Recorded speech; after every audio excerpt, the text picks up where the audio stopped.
Cannabis Common Sense, the show that tells the truth about marijuana and the politics behind its prohibition.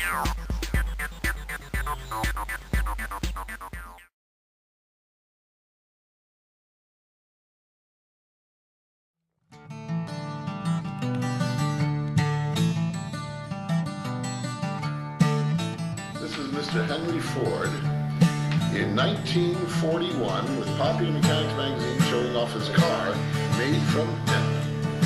Well, come climb the mountain with me. Come see what we can see. Come climb the mountain with me, and then we will all be free.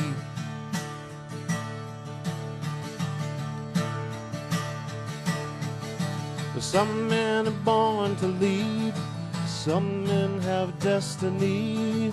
Some men plant the seed, and some men set it free.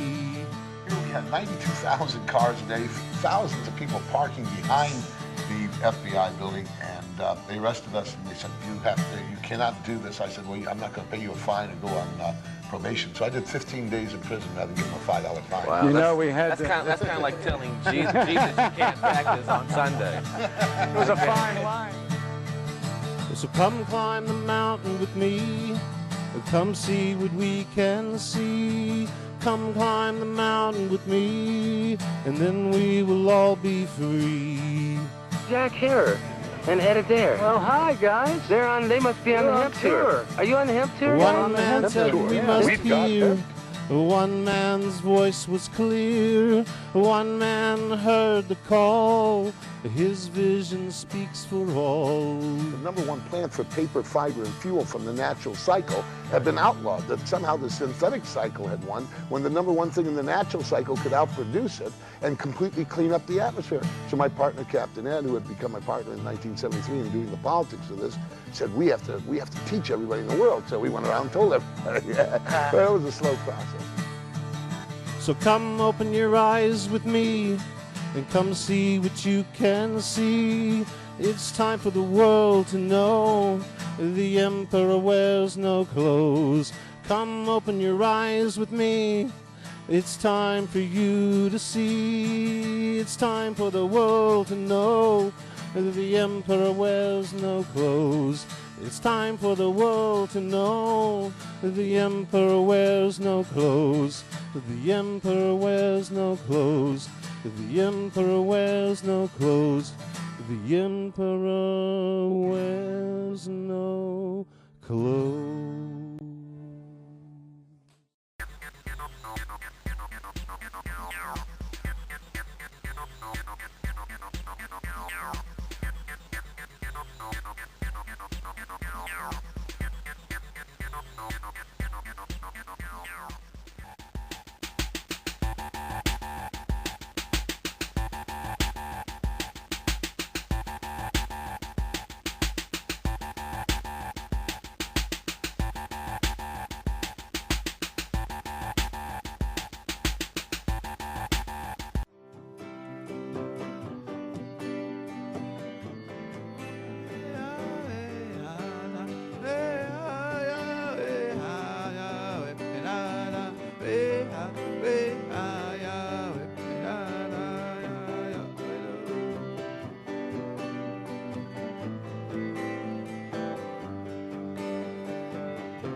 From the heart.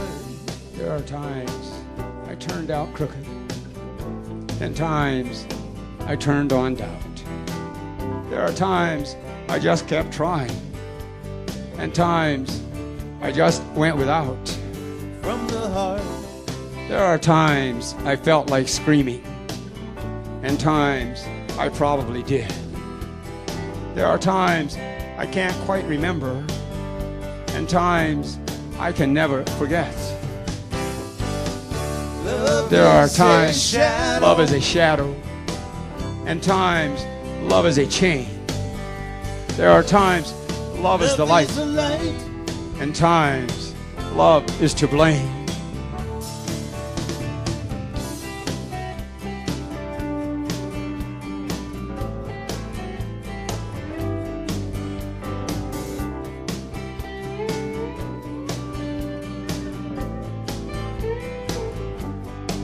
From the heart. There are times when a smile is a smile, and times when it is not. There are times time buys, and times time bought. There are times I went way out there, and times I never came back. There are times of great feeling, and times I don't feel a thing.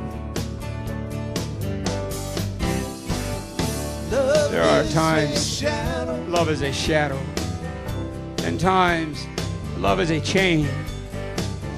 There are times love is the light, and times love is to blame.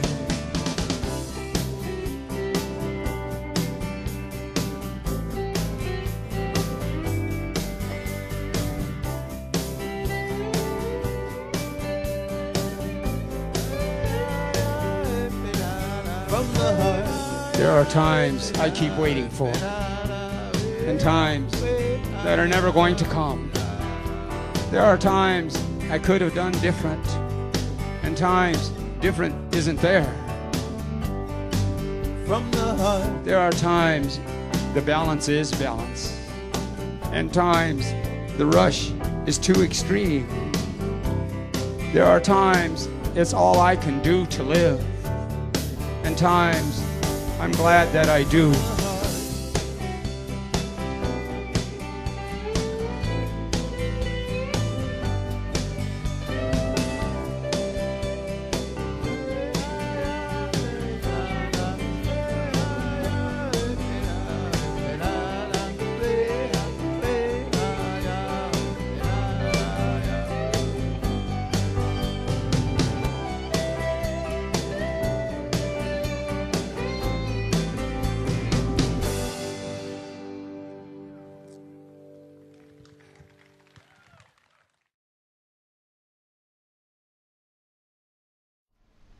Hello, I'm Casper Leach, and thank you for taking time for hemp.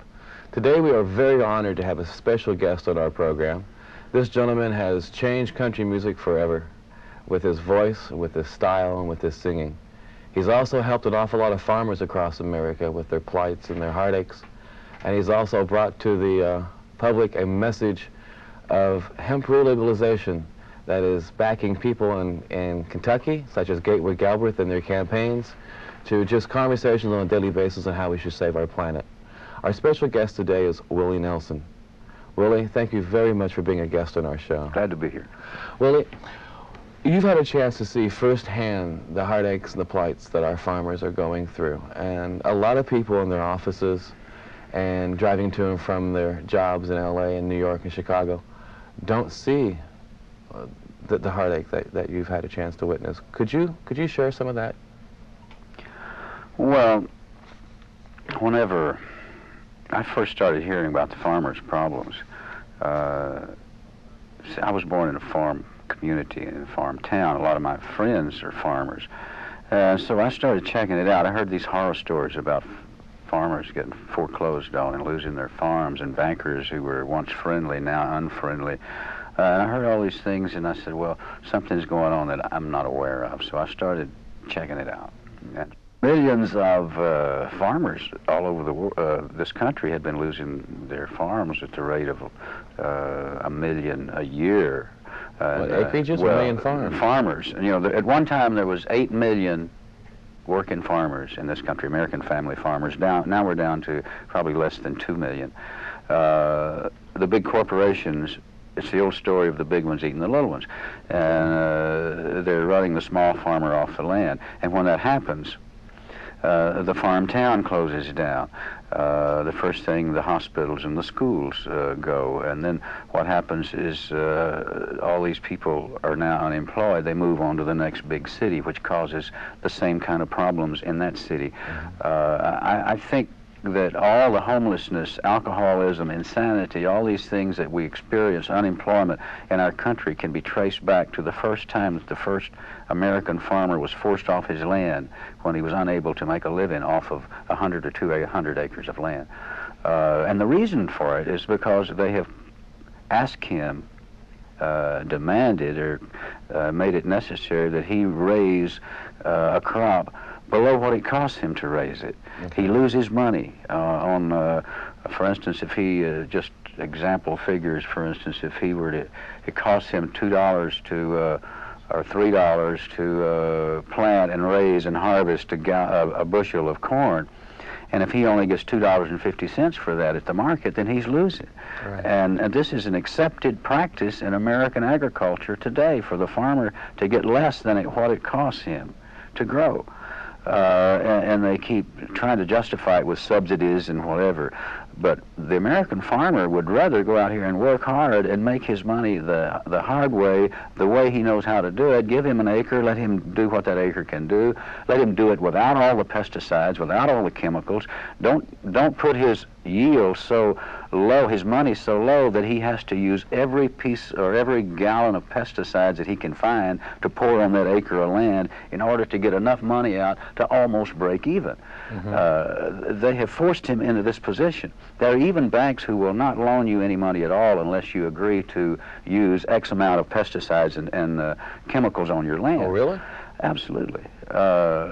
Because they know that the only way you can make your payment is if you get so much off of that acre, and the only way you can get that much off of that acre is to keep pouring the chemicals to that 1 acre.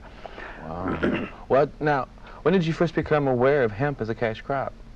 A couple of years ago, I read a book I think that a lot of us have read by now called The Emperor Wears No Clothes, and it was in that book there was a reprint of an article.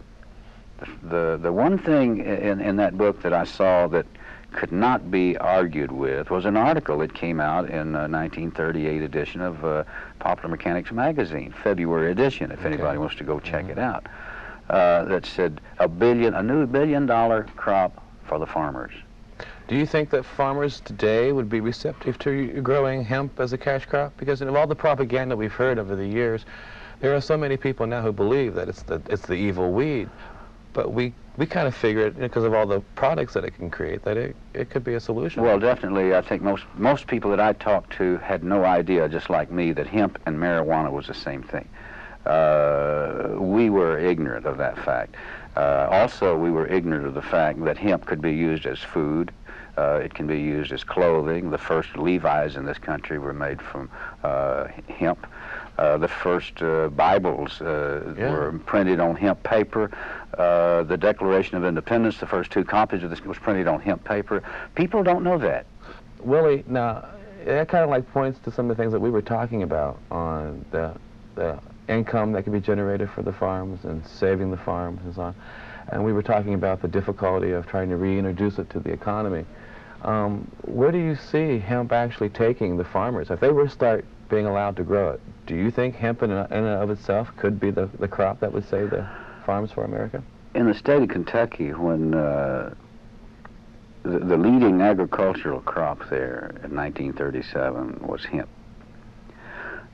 when they took that away from the farmers, it would be like taking wheat away from Kansas, cotton away from Texas, cattle, away from.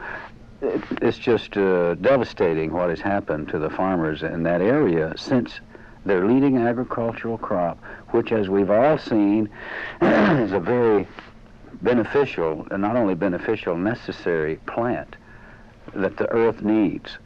If it wasn't supposed to be there, the big guy wouldn't put it there. You know, he didn't make no mistakes. So he put hemp here for a reason. One of the reasons, I believe, is that the root is like 10 to 12 inches long, which literally holds the planet together. Now, what happens when you eradicate a plant from the planet? You have a lot of soil running loose. If you check history, every civilization that has gone under since the beginning of time has gone under because of soil erosion and the inability of the people to be able to feed themselves.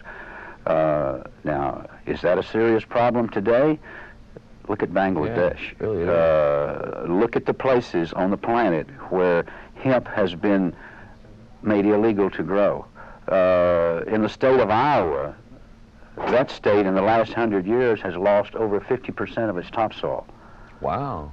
So we're talking about farming areas that are going down the drain because of some some very well-planned conspiracy to take the hemp plant off the planet to keep it from being competition to the other products that it would be competition to, your petrochemicals, your paper, all the textiles. Now, business is business, as they say, and anything is fair in love and war. Yeah. But when you start taking something that valuable away from the planet, you're affecting other things other than just business associates. You're affecting our children who eat, and you're affecting yourself and me. We're taking food away from, healthy food away from our families, and we're taking the healthy soil away from our planet. What do you think it would take to get the farmers to rally around this plant and to unite across the United States and say, give us the right to grow this plant so that we can start utilizing it for industrial purposes? Well, the biggest problem is knowledge, education. I think this is the first thing that has to be done. The American farmer has to be made aware that 50 years ago this was a legal crop, and why was it taken away? I think he has to start asking himself, why is this hidden from me? Let his curiosity start growing. Why did my grandfather plant hemp, and why can I not plant hemp? Now, I've heard all about the big scare of the marijuana thing, but most people who have lived any length of time at all and have been around anything at all on this planet knows that if we have any serious problems in the world, which we do, marijuana is not one of them. No, not really. Not one of them. When you start listing our serious problems, it's way down on the list somewhere. And it might be even one of our greatest assets that has been disguised to make appear to be a bad guy.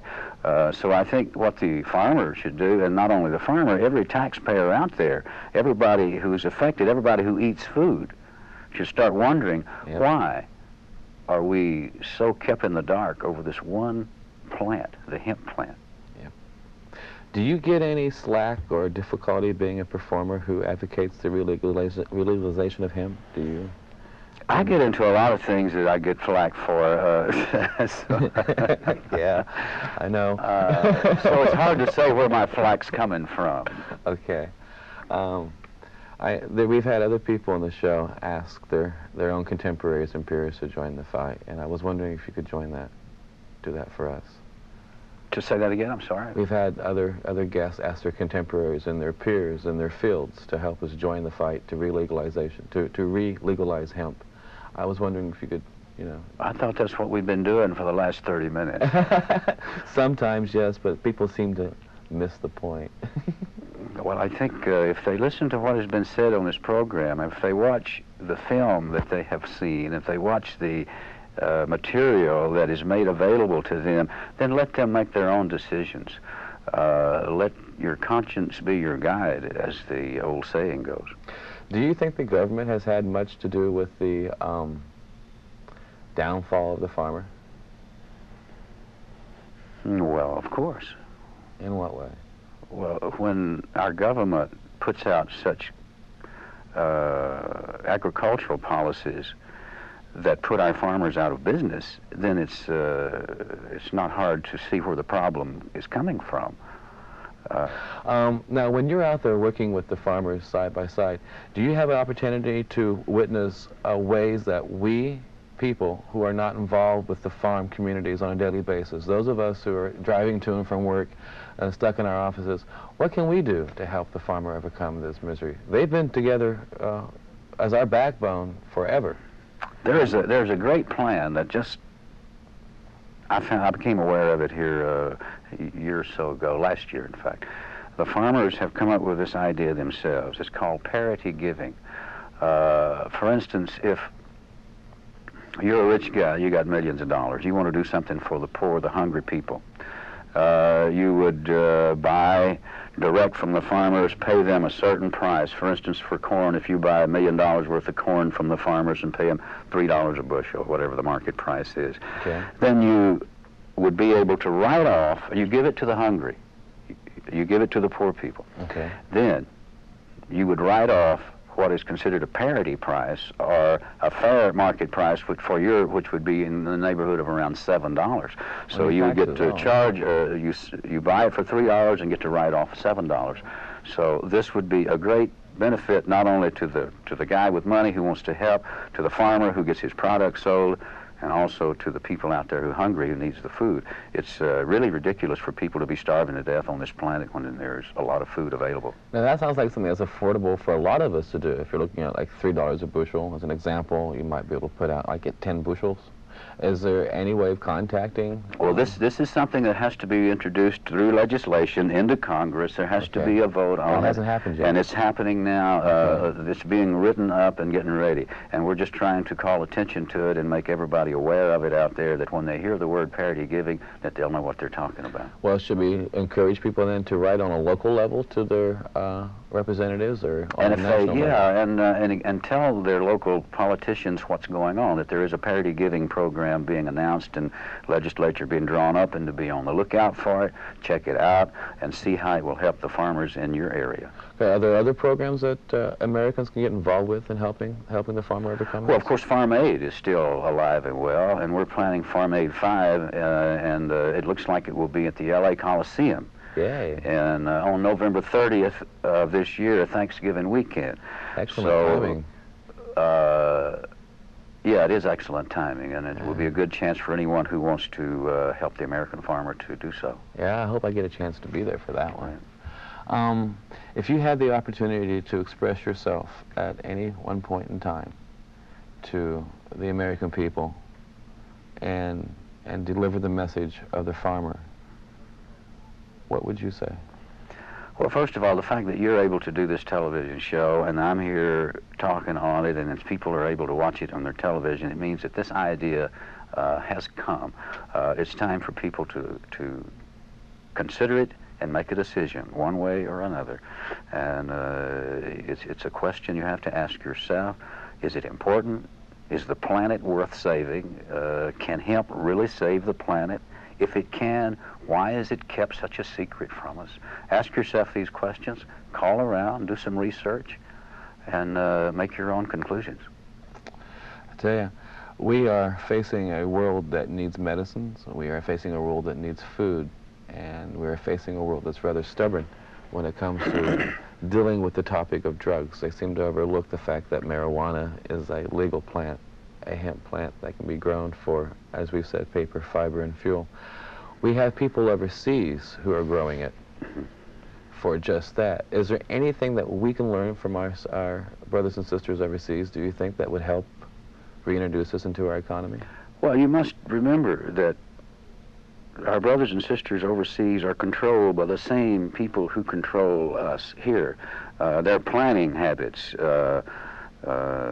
Hemp is illegal on many parts of the planet, and it's been made illegal by the same people who made it illegal here. The oil companies, the petrochemical people, who are the paper industries, the people who own trees on this planet, who would rather see us chop down the trees and make paper rather than use hemp, which could save all the trees. There's a lot of opposition here, so this is a war that we're just on the beginning stages of, and there will be opposition from a lot of people.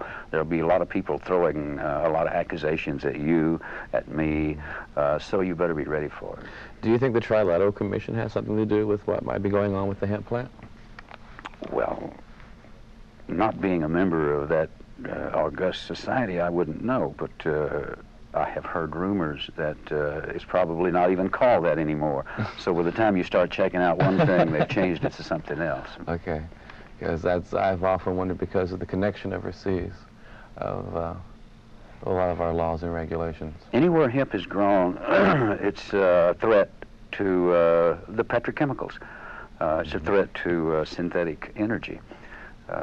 So naturally, it's going to be a battle to be fought. Willie, it has been a joy to have you on our program today. You know, to have the honor of you coming in here and speaking on behalf of the farmers. I mean, you have a voice of authority, you know, because you've seen it and you've been there.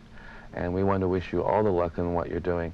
Is there any place that anybody can write or get in contact if they want to get and participate in farm aid, or if they want to find some way of helping the farmers in their states? Is there any organizations that you can think of that might benefit from? There are many organizations. Farm Aid funds many different organizations, agricultural movements in all the states, all the areas, and it's very simple to find out who in your area represents the farmers, the Farmers Alliance or whatever. There's many organizations, and you can look in your phone book or ask your neighbor and find out who. Or you can also call 1-800-FARM-AID. Excellent. Thank you very much. Again, I want to thank you all for tuning in to enjoy this program called Time for Hemp. We realize that sometimes we walk on the edge, but our purpose here is to educate and to help free the victims from their pains and their plights.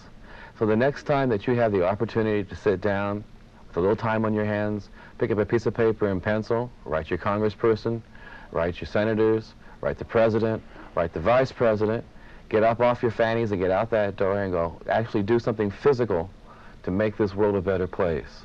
I hope that you've had the opportunity to enjoy the benefits of hemp in your life in various fashions, and I hope that the next time you see me, you'll know that it's time for hemp. Thank you very much.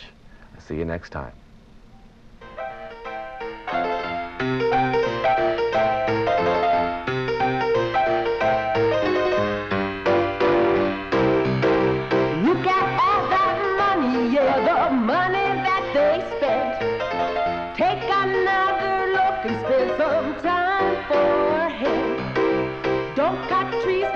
Because it hurts the environment. Stop deforestation, yes, it's time for hemp. Whoa, an acre of hemp makes 20 bales of oil. No need for pesticides to poison all our soil. People got no food, they got no clothes, they got no rent.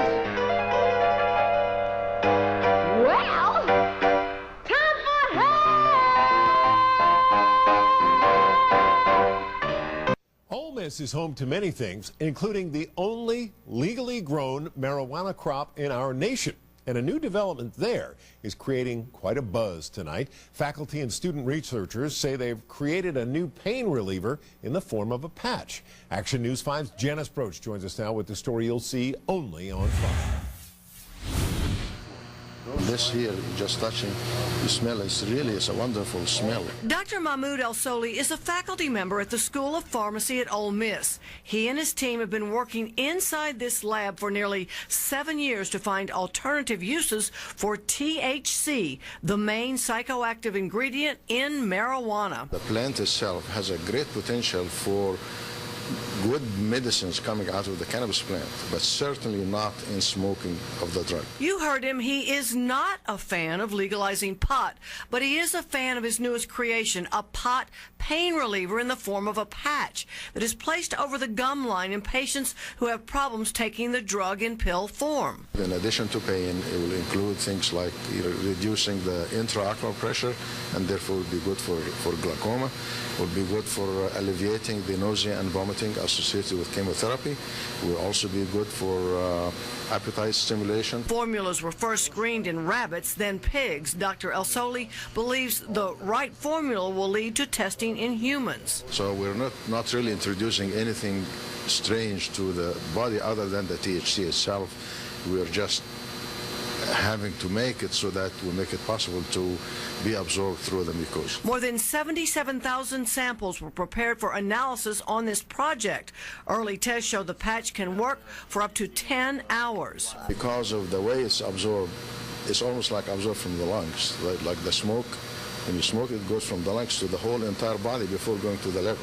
Unlike the oral, goes to the liver first and then goes to the rest of the body. The patch grew out of earlier experiments Dr. El-Soli says didn't go over so well. He first tried making a pot suppository. Jay Leno was, had it on his show when we first came up with the product, and say, that researcher at Ole Miss has developed a way to administer, marijuana by suppository.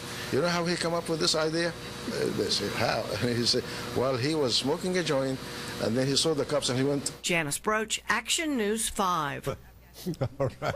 Ole Miss has not used its outdoor marijuana field since the year 2007. Instead, everything is grown in a lab, which is under 24-hour surveillance by the DEA. Research on the pot patch got its kickstart thanks to a national grant. You can learn more about it at WMCTV.com, Ursula.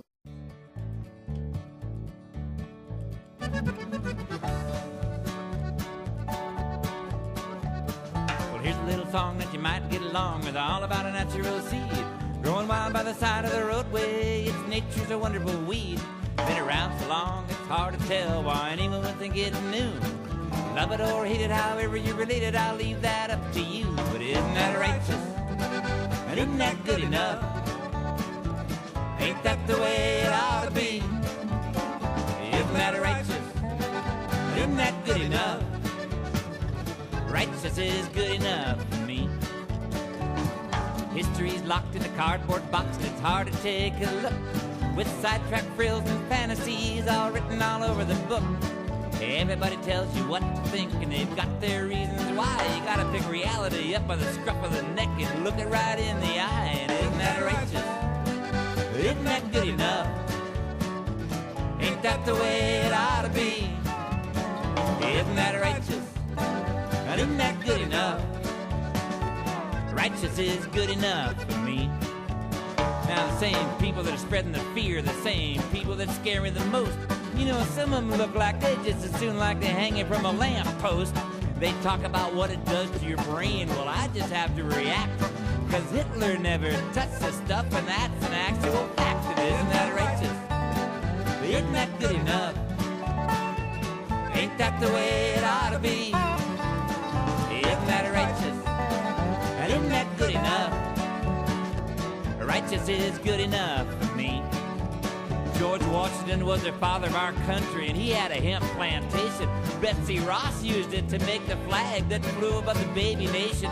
They wrote their declarations on paper from that same hemp fiber press, and I don't know what they smoked when they were taking a break, but I got a pretty good guess. And isn't that righteous?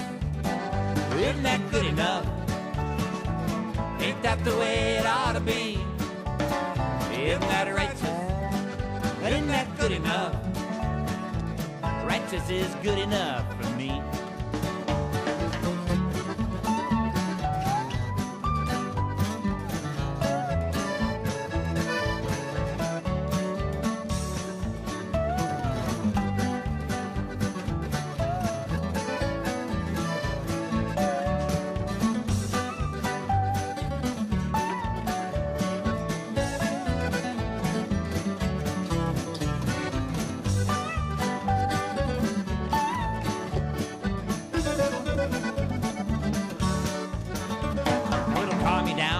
Uptight and it just might make you smile. Use a seed oil in your engine, it'll lubricate the miles. Glaucoma and chemotherapy, they say it smooths out the track. So next time you meet a cancer patient, ask them what they think about that. Isn't that righteous? Isn't that good enough? Ain't that the way it ought to be? Isn't that righteous? And isn't that good enough? Righteous is good enough for me. I don't know why some people get so upset when you say to legalize it. They'd rather build more jails, arrest more people, and spread more crazy lies. It's like talking to a brick wall. They just don't get the facts. I think they ought to try a little of that Betsy Ross. It just might help them relax. And isn't that righteous? Isn't that good enough? Ain't that the way it ought to be? Isn't that righteous? And isn't that good enough? Righteous is good enough for me. So I'll be on my way now. Guess I've taken just about enough of your time. I know there's a lot of people out there that don't like my state of mind, but I got mine and you got yours. We give what we can take. So next time I need a breather, well, I might just take a little smoke break. And isn't that righteous? Isn't that good enough? Ain't that the way it ought to be? Isn't that righteous? Isn't that good enough? Righteous is good enough for me. Isn't that righteous? And isn't that good enough? Ain't that the way it ought to be? Isn't that righteous? And isn't that good enough? Righteous is good enough for me.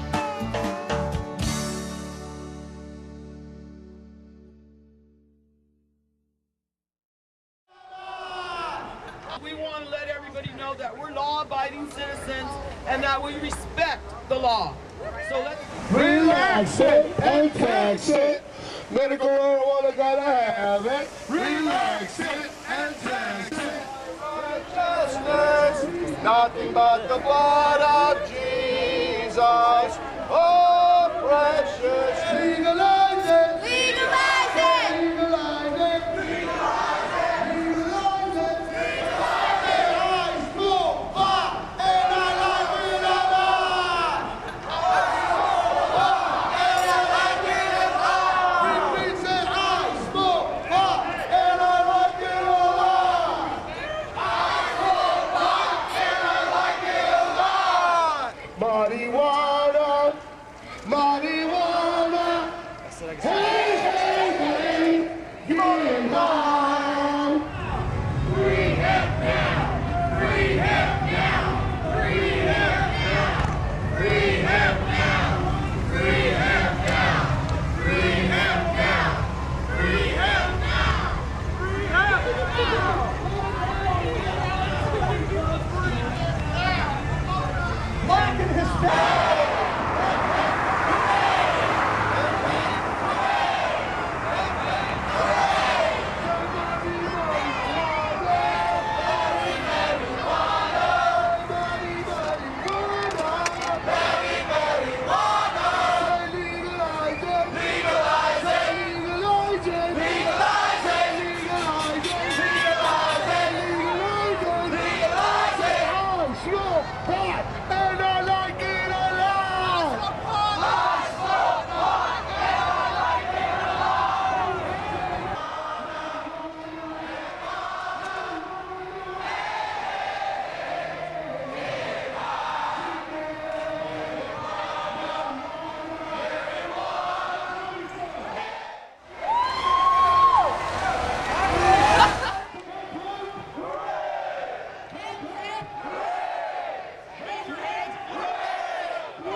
To run on hemp oil. 1 acre yields 300 gallons of biodiesel. Do you want your fuel dollar going in the pocket of an Arab sheik or an American farmer? Which would you rather see your money to? How many American boys have died for fuel that they give me weed or give me death?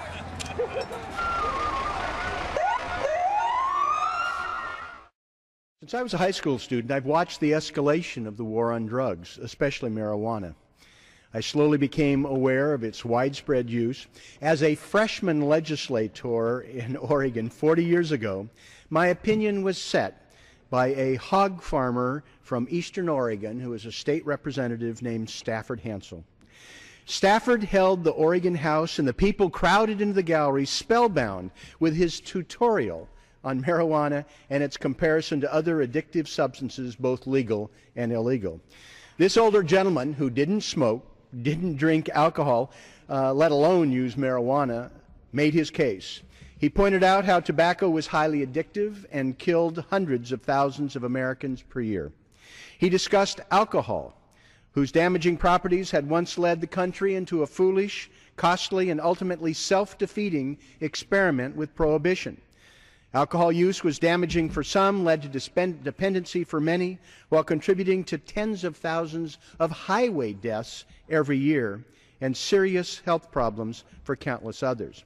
By the time Representative Hansel got to marijuana, he'd convinced me that the bill he was advocating, two-plant legalization, was not just worthy of my support, which I was already inclined to do, but something that I should advocate, that Oregonians should be allowed this choice, less damaging and addictive than tobacco.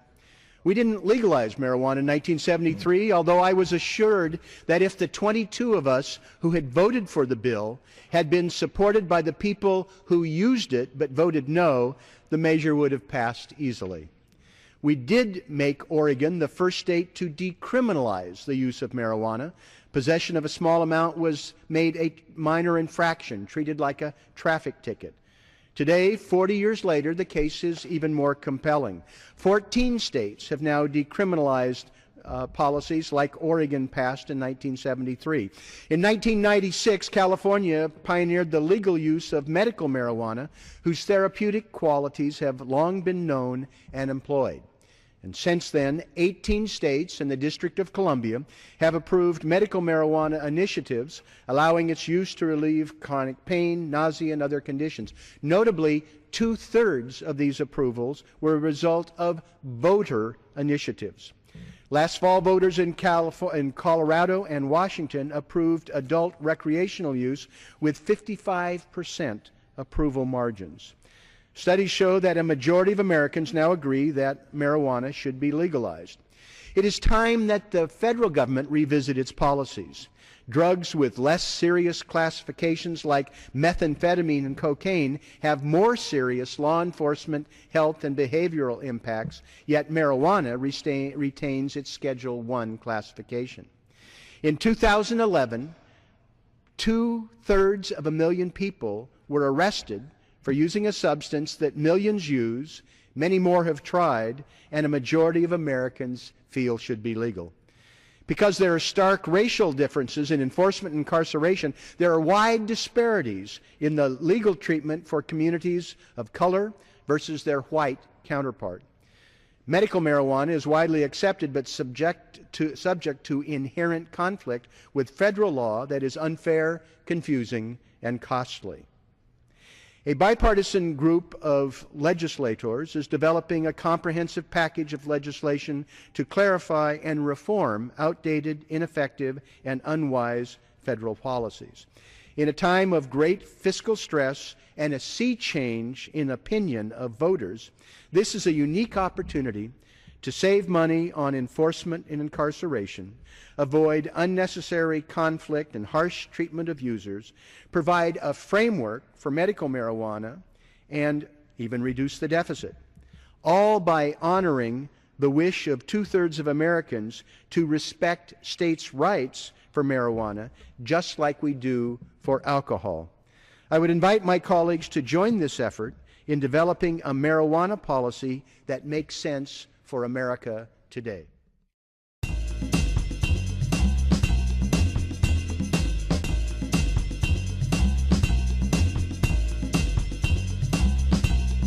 Well, what is cannabis? Cannabis, of course, is a medicine. I think it's important to say that no medication is going to work for everybody all the time. It's a specific for migraines, it's a specific for seizures. The take on the plant is that it's symbiotic with the human. If you can get something that's natural, that has literally zero side effects. It works as almost a ubiquitous inhibitor of a lot of systems in the brain. The science is absolutely clear.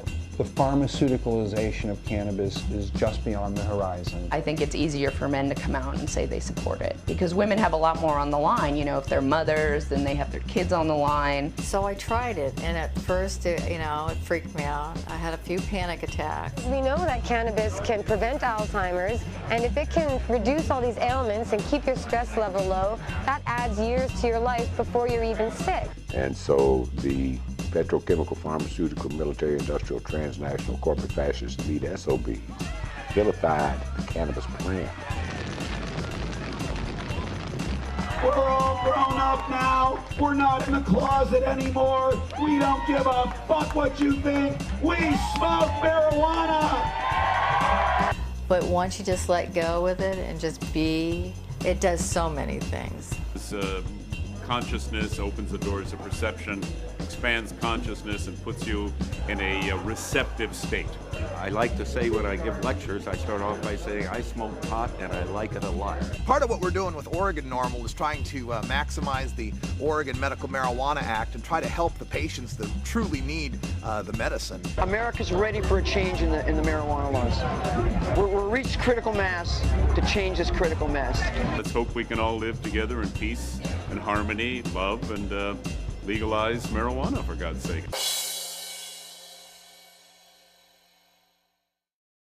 Hemp is about earth medicine. We got our medical marijuana issues. That serves us as people. But we really need to think about hemp because hemp is earth medicine, and hemp will benefit all of the human beings, not just the ones that are dependent on medical marijuana. So we need to start thinking in terms of the energy of hemp. Anyway, that's all I'm going to say about it.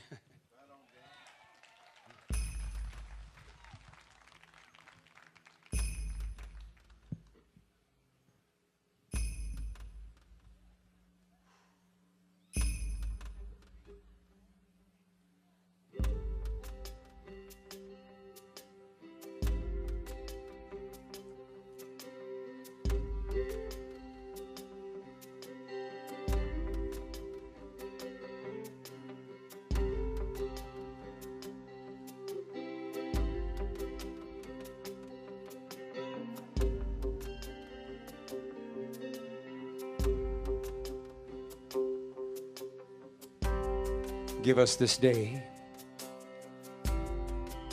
our daily yeses.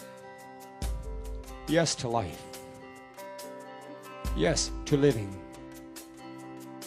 Yes to caring. Yes to giving. Yes to creating. Yes to thinking. Yes to clarity. Yes to balance. Yes to being.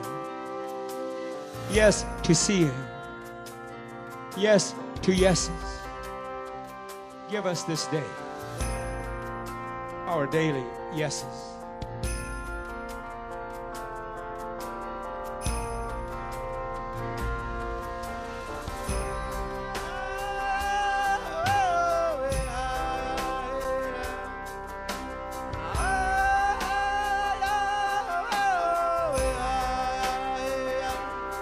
Confusion's chaos.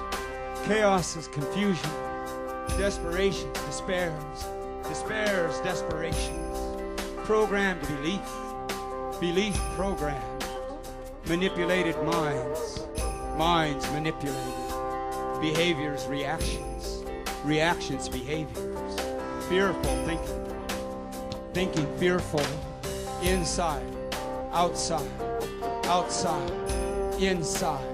Thought altering, altering thought, perceptions diseasing, diseasing perceptions, forgetting medicine, medicine forgetting, coherent, coherence, coherency, coherent, clear thinking, thinking clear, prayers given, given prayers, peace and love, love and peace, realities created. Created realities, see whatever, whatever sees, doing.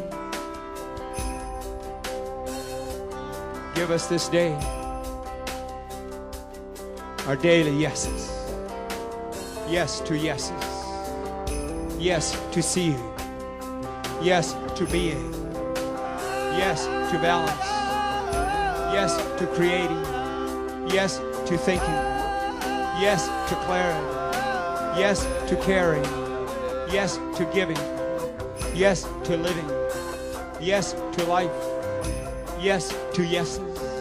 Give us this day our daily yeses.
But I can tell you that the whole plant is uniquely effective.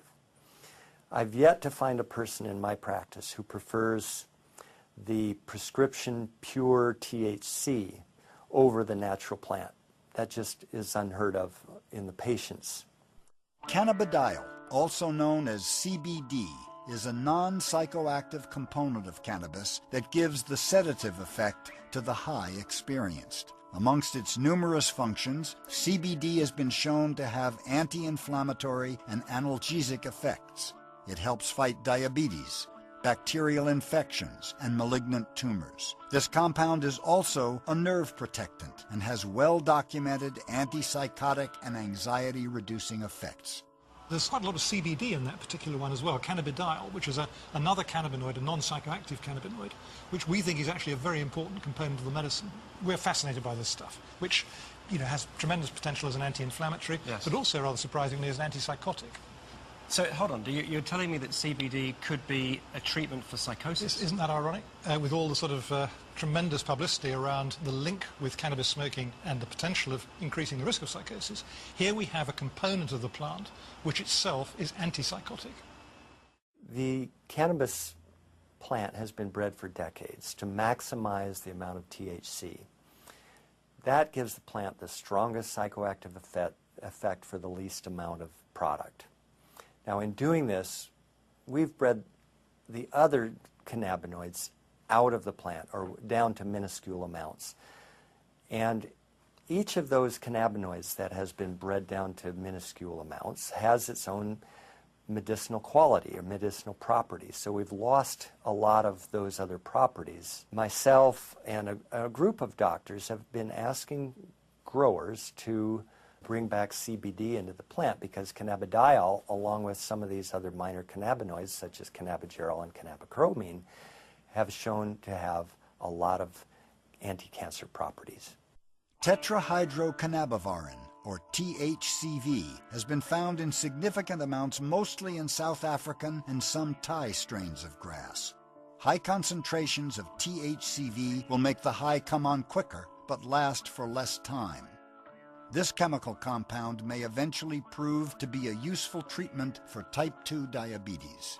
THCV has been shown to have a protective, preventative effect against malignant tumors. Cannabichromene, or CBC, is a low-level cannabinoid. Though little research has been done, scientists believe CBC may have an antidepressant effect, as well as the ability to reduce inflammation. CBC strongly inhibits tumor growth in leukemia and breast cancer.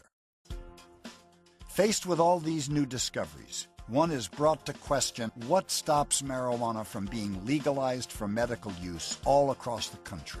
And it's not only doctors calling for legalization. I was opposed to the medical marijuana initiative because it created a morphodite. You've got marijuana that's legal and you've got marijuana that's illegal. And therefore, you've got a built-in problem as how do you determine who's legal and who isn't? And, of course, with it being illegal, it's a built-in government price support. So as long as it's illegal, there's going to be money in it. If it was decriminalized, everybody could grow it in their backyard. Nobody'd go by ripping them off at gunpoint or any other thing because it wouldn't be worth anything. We wouldn't have to worry about people that were illegally transporting marijuana. We would know. You would have a license from the state. We'd be in contact with you coming down Highway 101, for example, with a trunk load of marijuana. If we were to stop you for a minor traffic violation and detect the odor of marijuana, you could simply produce credentials indicating that you have a right to do this, that you're sanctioned by the state to make this happen, or licensed by the state. I think it would be very, very beneficial to law enforcement. Well, we are about out of time. I want to bring back on John Cornett and Jansu Hurst. How are you folks now? Very good. Very good. Paul. Thank you very much. I know you've been working on producing some Rick Simpson oil. Yes, sir. And we are having some amazing results. The reason we call it Rick Simpson oil is because we do not deviate one iota from the way that Rick Simpson suggests that you can make it. Yeah. And that's the whole point, where we're finding a process. And anyone in here who has an Oregon medical marijuana card or any other medical marijuana card can produce Rick Simpson oil and use it as a treatment for cancer, among many other things. It has helped And me. you found it helped you. You had been addicted to Brother, I got completely off. some narcotics. How long had you taken those painkillers? I've been taking them since 2002 for about 11 10 years. And I was on up to 720 milligrams of OxyContin a day. In other words, enough to kill the average person. And I did end up in the emergency room several times, at great cost to insurance and just to the the greater health care community, because I was on all the opioid medication. Now that I've been on cannabis, I don't have that problem anymore. For 6 years, I've been able to cope quite fine without having to deal with the inordinate amounts of opioid medication. Now I'm completely off of it. And you did that with that Rick Simpson oil. Yes. All right, so that's a blessing. But he got off of them almost all the way just with within 2 weeks. Cannabis. Yeah. Within 2 No, I'm weeks. talking about before that with cannabis. Now Yes, I did. You remember back in the day, sure. I came here was with like my tail using the between my tool legs. I was barely. I was more dead than alive. Right. This THCF actually saved my life. That's well, we're why glad I'm here to help. Right now. We are glad to say we've helped well over Yes, sir. Thank you. 100,000 God bless people you. all across the country. Thank you. Well, thank you. I want to thank our viewers. We will be back with a recorded show next week. I have to do some traveling, so I won't be here next week, but we'll have a tape show that you can tune into, and we'll be back live the following week on the 25th. But we're going to go out with the music of John and Jan Sue. Thanks for watching, and help us restore hemp. Good night. For 10,000 years, she's healed our lives. For 1,000 more, she will brave the fight. She's my Joan of Arc, reaches through the flames, says, "Come to me, I can heal your pain."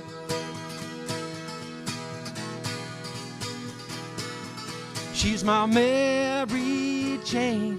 She's my Mary Jane. She's my Mary Jane. She's my Mary Jane. Saved from hell in the fire of the night. Free my soul and clear my sight.